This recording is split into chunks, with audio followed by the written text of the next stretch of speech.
ये कहानी है एक जंगल में रहने वाले पक्षियों की। इसमें एक चिड़िया रहती थी जो अपने बच्चे के साथ रहती थी। उसी जंगल में एक कौवा अपनी पत्नी के साथ रहता था। दूसरी ओर एक मिट्ठू तोता था जो अपने परिवार के साथ रहता था। ऐसे ही उस जंगल में भी मौसम बदलने की बात हुई। गर्मी से सर्दी आने वाली थी तो चिड़िया बोली कि चलो चलो, मैंने सुना है जंगल में एक जादुई पेड़ है जो बहुत सारे उपहार देता है। आप जो से मांगते हो वो वही दे देता है। वहीं जो कालू कौवा था वो अपनी पत्नी से बोला, मेरा मन तो मिठाई खाने का है। मैं तो उपहार वाले जादुई पेड़ से मिठाई मांगूंगा।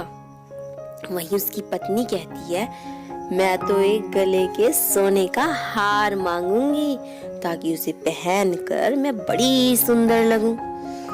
ऐसे ही वो उड़कर उस जादुई पेड़ के पास पहुंचे।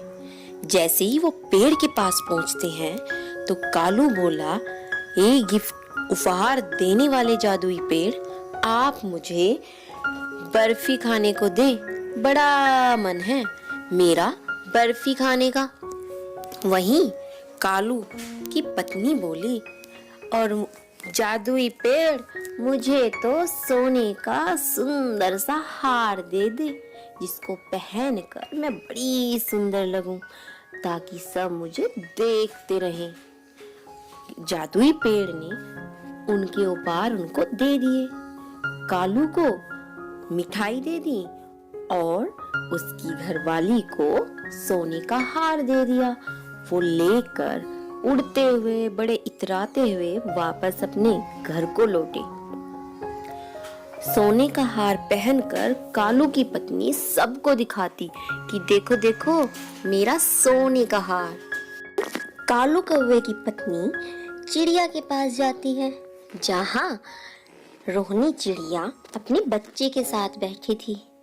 वह बोली, मैं जादुई पेड़ के पास गई थी और उन्होंने मुझे सोने का हार दिया है।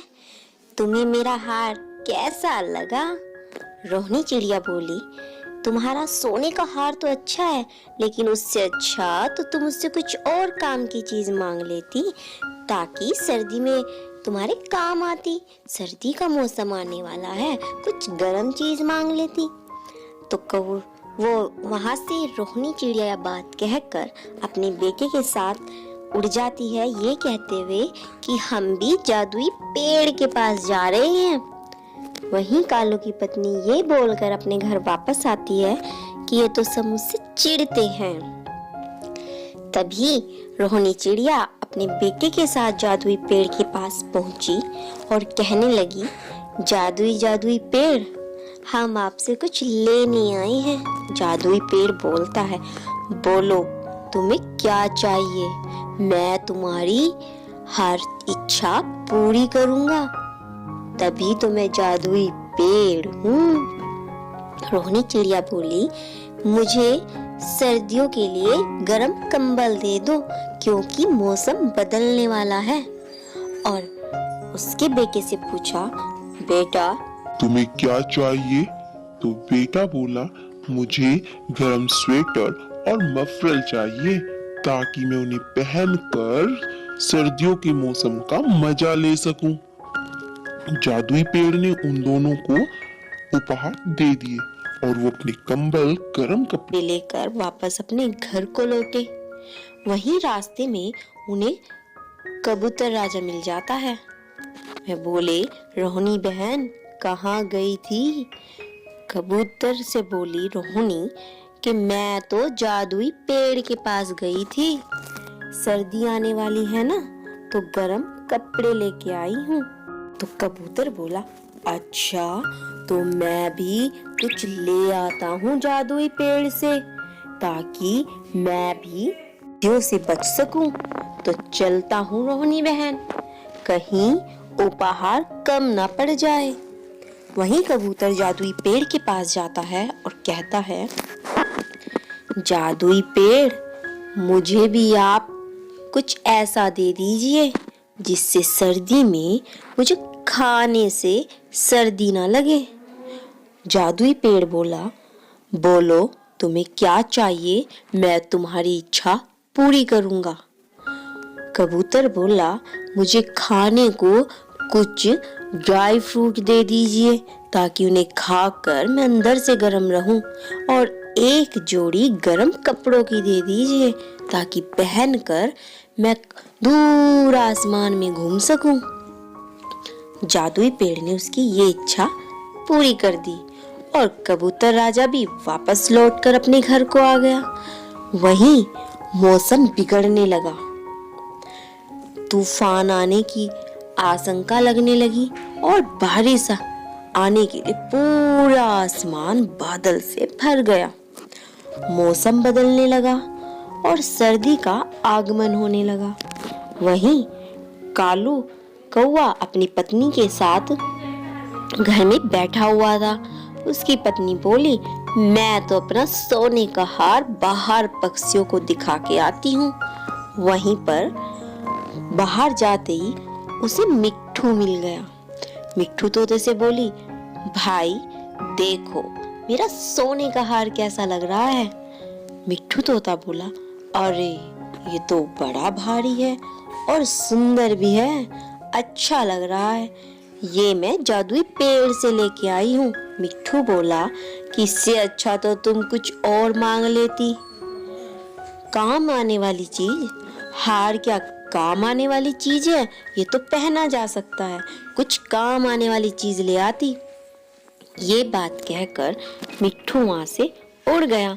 वहीं कालू कौवे की पत्नी बोली, ये सब मेरे हार को देखकर जल रहे हैं, इसीलिए मैं तो अपने घर को जाती हूँ, कहीं नजर ना लग जाए मेरे हार को।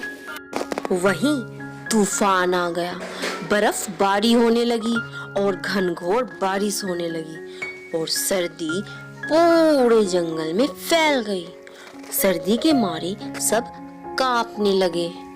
वहीं पर जो कबूतर राजा था वो ड्राई फ्रूट खाने लगा और साथ में अपने गर्म कपड़े पहनकर अपने घर में बैठ गया।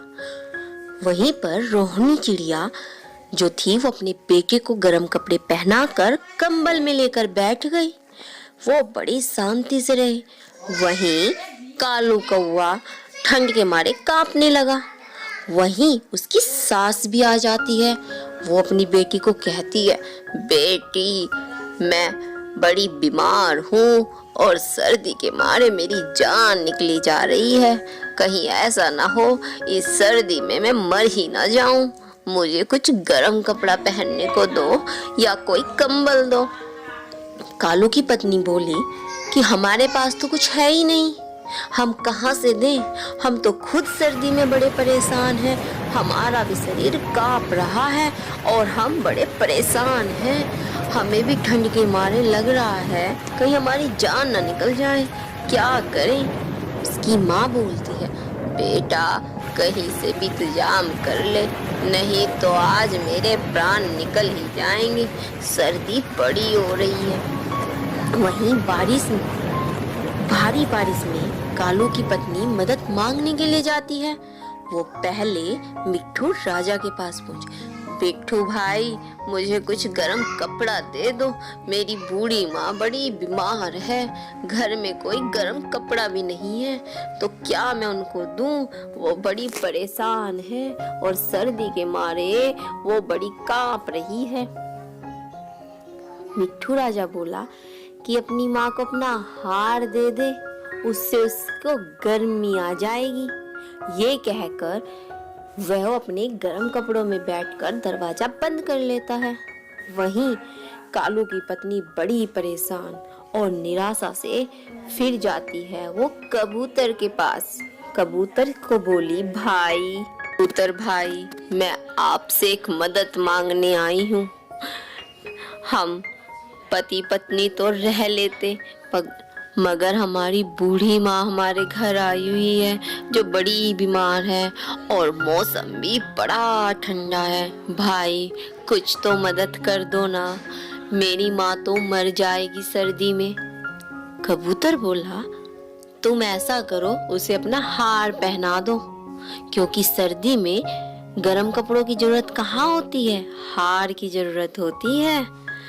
कबूतर ये बात बोलकर कहता है, बहन अपने घर वापस जाओ, हमारे पास इतने गर्म कपड़े नहीं है, हमारे पास तो जो थे वो मैं और मेरी पत्नी और बच्चे लेकर बैठे हैं, हमारे पास कंबल भी एक ही है, अब हम क्या करें, हम तुम्हारी कोई मदद नहीं कर सकते।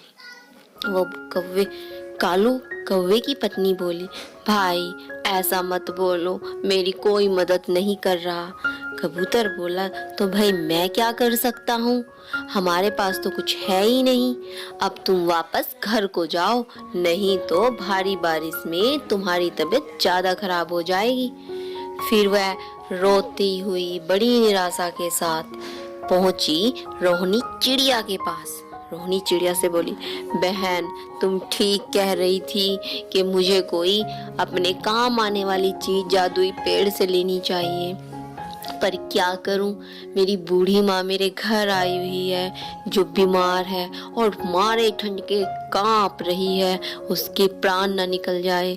मैं इस चिंता में तुम्हारे पास आई हूँ, मुझे तुम कोई गर्म कपड़ा दे दो। रोहिणी चिड़िया भी बोली कि पहना दो अपनी माँ को अपना हार, मैं तो बहन तुम्हें पहले ही कहती थी कि कोई काम आने वाली वस्तु ले लो, अब सर्दी का मौसम है, कुछ गर्म कपड़ा ले लेते तो आज तुम्हें दर दर न भटकना पड़ता और सर्दी बारिश में तुम्हें सबके घर पे ना जाना पड़ता, अब तुम आराम से अपने घर बैठी हुई होती।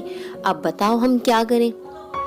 रोहिणी चिड़िया बोली, देखो हमने नया कंबल लिया है और गर्म कपड़े हैं, इसीलिए हम शांति से अपने घर में खा पी कर गर्म कपड़े में बैठे हैं और हमें सर्दी भी नहीं लग रही है। तुम अगर ये करती तो बता तुम्हें क्या मेरे घर पे आके रोना पड़ता। ये कहते हुए रोहिणी चिड़िया उसे अपना पुराना कंबल दे देती है, कहती है कि ये पुराना कंबल तुम ले जाओ, ये भी काफी गर्म रखता है, मैंने पूरे वक्त के लिए रखा था, लेकिन चलो ये तुम्हारे काम आ जाएगा। वह कंबल को देखकर बड़ी खुश होती है और उस कंबल को लेके वो वापस अपने घर आती है, जिसमें उसका कालू पति और उसकी माँ बैठ जाते हैं। वो खा पी कर उस पुराने कंबल में आराम से बैठ जाते हैं, जिसकी वजह से उन्हें सर्दी भी नहीं लगती और भरी सर्दियाँ उनकी बड़ी आराम से उस पुराने कंबल में बीत जाती है। इस तरह सारा पक्षी मिलकर वहाँ बड़ी खुशी से रहने लगे। तो बच्चों, इस कहानी से हमें यह शिक्षा मिलती है कि सही समय पर हमें सही वस्तु का उपयोग करना चाहिए। जब हमें कोई देता है तो हमें सिर्फ काम की वस्तु लेनी चाहिए, ना कि ऐसी वस्तु जो हमारे किसी काम ना आ सके। तो बच्चों, ऐसी ही छोटी छोटी प्यारी प्यारी कहानियों के साथ हम फिर मिलेंगे। तब तक के लिए आप चैनल को लाइक शेयर सब्सक्राइब कर देना, साथ ही साथ बेल आइकन बटन प्रेस कर देना ताकि आपको आने वाली और बहुत अच्छी कहानियों का नोटिफिकेशन मिल जाए। तो चलिए बच्चों, मिलते हैं हम आपको अगली वीडियो के साथ। तब तक के लिए बाय बाय।